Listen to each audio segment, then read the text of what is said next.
afternoon. Can you feel it out there? It warmed up a little today, didn't it? There's a live look over Highway 63 as folks are headed home for the weekend. This is KOMU 8 News, first at 5. The celebration begins. Egypt's president resigns after several weeks of protests. Meanwhile, Colombia residents haven't seen sidewalks in days, but warmer weather finally could be bringing them back. And the day of love and romance looms. Local businesses prepare for Valentine's Day. Live from Studio 8A, coverage you can count on in high definition. This is KOMU 8 News, first at 5. After weeks of protest and decades of a dictatorship, Egyptians are finally celebrating new freedom in the streets tonight. Egyptian President Hosni Mubarak has officially resigned. Good afternoon, I'm Angie Bailey. And I'm Sarah Hill. Thanks for joining us. Egypt's vice president made that announcement today on state TV, saying that Mubarak transferred all of his powers to a military council. NBC's Richard Engel is in Cairo with the very latest. This has been the day Egyptians have been waiting 30 years to see. President Hosni Mubarak stepped down and handed power over to a military commission. His vice president made a very brief statement saying only that President Mubarak was giving up his office. Dear citizens, in these difficult circumstances that the country is passing through, President Mohammed Hosni Mubarak has decided to step down from his post as President of the Republic and has empowered the Supreme Council of the Armed Forces to manage the affairs of the country. We seek God's help and guidance. Seconds later, crowds across this country erupted in joy. Tahrir Square, which has been the center of this protest movement, became a carnival. It felt like a wedding here. Egyptians pouring out of their homes and onto the streets to celebrate. Now it is up to the army to try and call people back to work, to restore some degree of law and order, and to move this country forward into a new, free elections that Egyptians have been waiting decades to see. Richard Engel, NBC News, Cairo. Meanwhile, President Obama issued a statement about the turn of events hours after the news of Mubarak's resignation broke on Egyptian TV. The president stated it is not the end of this Egyptian transition, but the beginning. I'm sure there will be difficult days ahead, and many questions remain unanswered. But I am confident that the people of Egypt can find the answers and do so peacefully. That announcement out of Egypt today has the rest of the world wondering what this means for their countries. KOMU8's Jennifer Meckles joins us now in Studio 8B to explain how the U.S. could be affected. Thank you, Sarah. First, a little background. The U.S. has a peaceful history with Egypt. Egypt was the first country in the Middle East to recognize the State of Israel and form a peace treaty. Ever since, the country has been a critical U.S. ally and a peacekeeping force in the Middle East. As a function of this, the U.S. has given large amounts of military aid to Egypt, similar to a reward. I spoke to an MU professor who studies politics of the region. She said U.S.-Egypt relations kept stability between the two countries, but a new government means uncertainty. If a government comes in that's hostile to the United States, then the U.S. Loses a key ally in the region. Nations around the world are reacting to Hosni Mubarak's resignation. Now, stocks in Germany jumped. Within minutes of the announcement, the German stock market in Frankfurt began to rise. One trader said the market has had a handicap for 16 days because Egypt is important to transporting oil and the country was unstable. Germany wasn't the only country celebrating. Hundreds of people flocked to downtown Imam Jordan to celebrate with Egypt. And in the Gaza Strip, they set off fireworks, and hundreds more gathered in the West Bank, everyone waving an Egyptian flag. But it wasn't all celebration. Today in Yemen, hundreds of protesters marched in Yemen's two largest cities in solidarity with Egypt's uprising. Some experts say the outbreak of protests and now Mubarak's resignation put pressure on other autocratic regimes in the nation.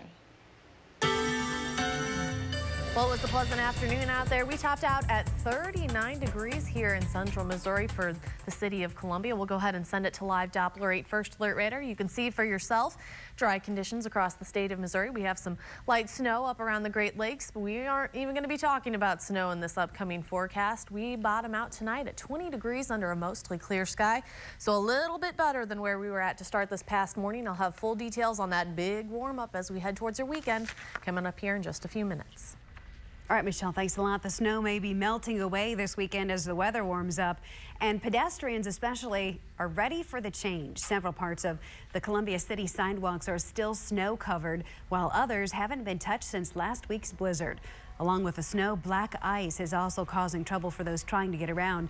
Portions of sidewalks along College Avenue and some on Providence are impossible to get to, forcing people to walk into traffic to avoid both snow and ice. Well, it's been kind of difficult since the sidewalks are not cleaned from the snow, so it's kind of hard to get around. Spokesperson for the city says while crews are doing their best to keep sidewalks clean, they ask residents to clear their own sidewalks in accordance with a city ordinance. A lot of folks were braving those slippery sidewalks today to get flower orders in for Valentine's Day. According to the National Retail Federation, Americans will spend more than $15 billion this year. The owners of My Secret Garden says she sells more flowers on Valentine's Day alone than the entire month of March. The most popular flower, probably not a surprise, the red rose. Employees were busy tearing rose thorns off today. She says she started preparing weeks ago, and she'll have 14 extra delivery truck drivers working on Monday. But even with all of the preparation, she says her crew will be working all the way down to the wire. I have one individual shipper who will be bringing me flowers in the middle of the night before Valentine's Day, and we'll be here because we stay up all night the night before Valentine's Day to do all of the flowers so they can just be as fresh as possible. LaHue says Monday will be very good, but Valentine's Day that fall in the middle of the week like Wednesday are in fact the most profitable. Tonight, 6 former Tiger athletes will be inducted into the University of Athletics Hall of Fame. This is the 21st induction class, and it's headlined by former football star Brad Smith. KOMUH Josh Friedman joins us now live at the Courtyard by Marriott in Columbia, where that induction will take place. Josh, tell us about this year's class. Yeah, hey Sarah and Angie, I'm at the Courtyard by Marriott here in Columbia, where the induction ceremony is set to begin around 6 p.m. So still a little bit quiet here as things are getting set up. Dinner follows that at 7 p.m. And as you mentioned, the headliner of this class will be former Missouri quarterback Brad Smith, and the fans voted Smith as the male athlete of the decade for the 2000s at Missouri, and for good reason. Smith shattered all the records while quarterbacking Missouri from 2002 to 2005. He became the first player in NCAA Division I history to throw for 8,000 yards and rush for 4,000 in his career. And by the time he left Mizzou, he held 69 different Missouri records, Big 12 and NCAA records. Very impressive. We'll have a live interview with Smith coming up on KOMU8 News at 6. And of course, Smith, not the only big name headlining this class. You also have the Mizzou female athlete of the 2000s with Lindsey Hunter, the volleyball great, and along with her and Smith, former Missouri Tiger football and baseball player and coach Hank Coleman, former football center Scott Anderson, former wrestler Chris Whalen, and track and field star Bud Gardner.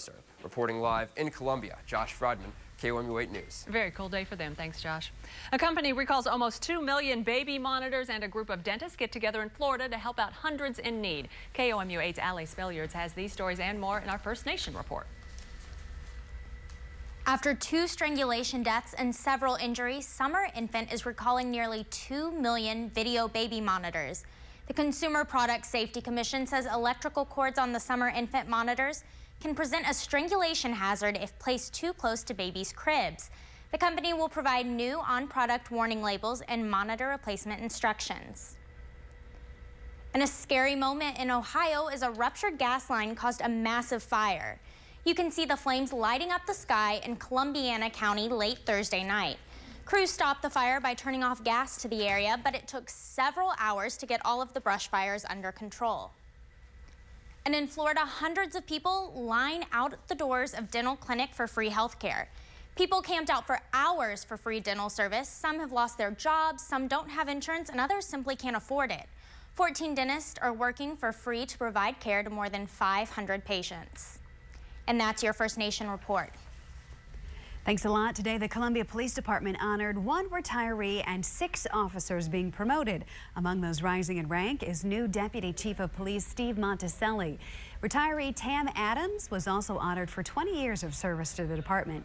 Police Chief Kenneth Burton says Adams is a role model for all officers and will be dearly missed. Today's ceremony was also the first public appearance by the department's new honor guard. A new way to look younger, it cut costs, and it could get rid of the knife altogether. And as movies shift to 3D, a new mammogram X-ray machine makes the move as well. Let the meltdown begin. I have a forecast I think you definitely will be enjoying coming up right after the break. We are enjoying it. You are looking live over the Sedalia area where the time is 5:08. Good to see that sunshine. This is KOMU 8 News First at 5, coverage you can count on. KOMU 8 News in HD is presented by Joe Mockins Ford. Check us out 24/7 at mockins.com. Wheel of Fortune is celebrating Valentine's Day in style with Sweethearts Week from Las Vegas. Watch as these couples spin together and win together on the next Wheel of Fortune. In HD, weeknights at 6:30 on KOMU 8. Hello, everyone. NCAA baseball is going to have a different sound this season. Find out why the Tigers are preparing to play with new equipment. Watch Blumberg off the bench Sunday on the KOMU 8 Sports Show. KOMU 8 brings you First Alert weather on Y107, your #1 hit music station with Cosmo and JC in the morning. Are you tired of living with debilitating neck